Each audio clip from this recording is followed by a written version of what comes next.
Hi everyone, in this video I'll show you how to log in to the EA Sports FC Companion app the right way. Let's get started.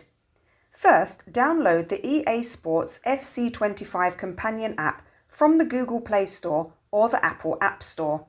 Open the app and tap Login on the welcome screen.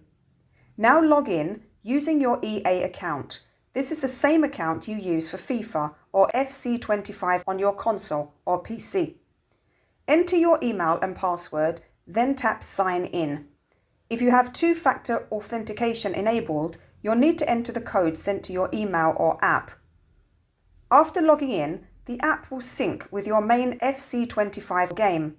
Make sure you've played at least one match on your console or PC before trying to use the app. It won't work if your account isn't active in-game. And that's it. You're now logged into the EA Sports FC Companion app and ready to manage your ultimate team on the go. If you found this video helpful, be sure to like and subscribe for more tech tutorials. Thanks for watching. I'll see you in the next video.